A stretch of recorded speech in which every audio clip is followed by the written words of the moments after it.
তো এইভাবে যদি ট্যাপিট অ্যাডজাস্ট করেন তাহলে কিন্তু বাইক চালায় খুবই মজা পাবেন। ছিল রেড সিগন্যাল সেটাও কিন্তু চলতো। আসসালামু আলাইকুম সবাইকে আমার ফেসবুক পেজ থেকে। তো এটা হচ্ছে R15 ভার্সন 3 ইন্দোনেশিয়ান একটা বাইক মোবিস্টার। তো মূলত বাইকের ট্যাপিটে একটু সমস্যা, ট্যাপিটের সমস্যা বলতে ট্যাপিটটা লুজ।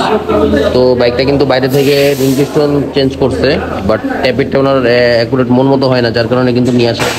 ট্যাপিটটা এখন আমরা খুলতেছি এবং এটা খোলার পরে কতটুকু আছে কি আসে বিষয় সেটা দেখবো লুজ আছে কিনা। মূলত ট্যাপিটের কিন্তু এটা করতে গেলে কিন্তু অবশ্যই কিন্তু পুরো কাভারটা খুলে নিতে হয়, একটু ঝামেলা বেশি, বাট তারপরেও কিন্তু এটা আমরা সুন্দরভাবে করব। তো আমি বলেছিলাম এটা আসলে বাইরে থেকে কাজ করানোর পরে ট্যাপিটগুলো অ্যাডজাস্ট করে দিছে। তো ট্যাপিটের কিন্তু দুইটা ভ্যালভ আছে এই সাইডে। তো দুইটা ভ্যালভের কিন্তু একটা অনেক টাইট এবং একটা লুজ, ওই পাশেরটা কিন্তু লুজ এবং এই পাশেরটা কিন্তু অনেক টাইট। তো এরকম থাকলে কিন্তু অ্যাডজাস্টটা মিলে না, যার কারণে কিন্তু সমস্যা হয়। এবং অ্যাডজাস্ট যেটা আছে, যে এটা অ্যাডজাস্ট, এটা হচ্ছে অ্যাডজাস্ট, এটা হচ্ছে ট্যাপিটের অ্যাডজাস্ট। তো এটাতেও কিন্তু প্রচুর পরিমাণে টাইট আছে। তো আসলে এত টাইট থাকলে কি হবে, গাড়িটা অনেক জ্যাম লাগবে এবং টান দিলে অত টর্কটা পাওয়া যাবে না বাইকের। ইভেন পাশাপাশি কিন্তু এটার যে ইঞ্জিনটা আছে, ইঞ্জিনটা কিন্তু প্রচুর পরিমাণে গরম হবে। তো ওনার কমপ্লেন ছিল ইঞ্জিনটা অতিরিক্ত গরম হয়, হিট হয়। তো আমরা ট্যাপিটগুলো অ্যাডজাস্ট করে দিচ্ছি। তো আমি অ্যাডজাস্টটা কত আছে এটা একটু দেখাই। অ্যাডজাস্টটা কিন্তু আমরা 21 যেহেতু এটার মাপ, তো আমরা 21 দিচ্ছি। 21টা কিন্তু দেখেন এই পাশেরটা কিন্তু প্রচুর লুজ এবং ওই পাশেরটা কিন্তু প্রচুর টাইট। হ্যাঁ, একটাতে ঢুকেই না, মোটামুটি এত টাইট। তো এটা আমরা অ্যাডজাস্ট করে দিচ্ছি এবং সঠিক নিয়মে অ্যাডজাস্ট করে দেওয়ার পরে আলহামদুলিল্লাহ গাড়ির সাউন্ড একদম নতুনের মতো হবে বা অনেক সুন্দর একটা সাউন্ড আসবে এবং চালিয়ে কিন্তু অনেক মজা পাবে। ধন্যবাদ সবাইকে। তো ইনটেকটা কিন্তু 21 মিলাইছি আমরা, টান দাও। এই যে সুন্দরভাবে গ্যাসটা চলে আসতেছে এবং অ্যাডজাস্ট যেটা আছে, অ্যাডজাস্টটা 21 আমরা মিলাইছি এবং ইনটেকটা কিন্তু এখন আমরা 10 দিয়ে মিলাবো। তো 10 এটা আমরা করে দিয়েছি। তারপর প্লার গাছ ঢোকা একটু চেক করে নিব, আপনাদেরকে দেখাবো। তো ইনটেকটা হচ্ছে 10 দিয়েছি। 10টা আসলে গ্যাসটা ঢোকানোর পর আমরা টান দিব। এই জিনিসটা একটু খেয়াল করেন, দেখেন কিভাবে আসতেছে। এই যে দেখেন একদম একটু টাইট আসতেছে, বেশি টাইটও না বেশি লুজও না, এটাই হচ্ছে সিস্টেম। তো এইভাবে যদি ট্যাপিট অ্যাডজাস্ট করেন তাহলে কিন্তু বাইক চালায় খুবই মজা পাবেন।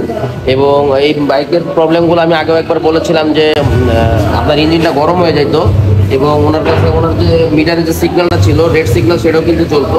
বাট এখন আমরা ট্যাপিটটা অ্যাকুরেট করে দেওয়ার পরে কিন্তু এই সমস্যাটা হবে না। তো আশা করি সবাই ভিডিওটা দেখে বুঝতে পেরেছেন আসলে কীভাবে সঠিক নিয়মে ট্যাপিট অ্যাডজাস্ট করতে হয়।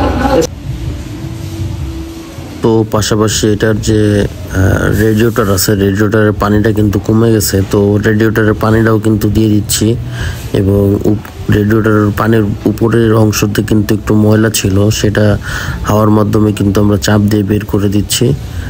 তাইলে হচ্ছে জিনিসটা ক্লিয়ার থাকবে, নয়তো হচ্ছে ভিতরে জাম হয়ে যাওয়ার একটা সম্ভাবনা থাকে। এবং পানিটা পুরো সম্পূর্ণ দেওয়ার পরে যে পাইপগুলো আছে সাইডের, এই পাইপগুলো কিন্তু চাপ দিয়ে ভিতরের যে হাওয়াগুলো আছে এগুলো বের করে দিতে হবে, জানি পাইপের ভিতরে খালি না থাকে। তো ফাইনালি এটা ট্যাপিট অ্যাডজাস্ট করা কমপ্লিট।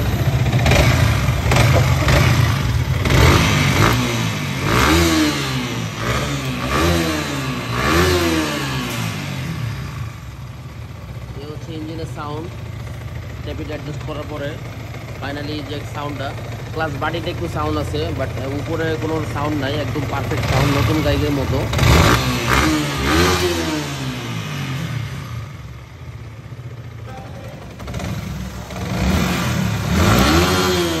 রেডিয়েটরের ফ্যানটাও চেক করে নিলাম ঠিক আছে কিনা। সবাইকে অসংখ্য ধন্যবাদ সাথে থাকার জন্য। আসসালামু আলাইকুম।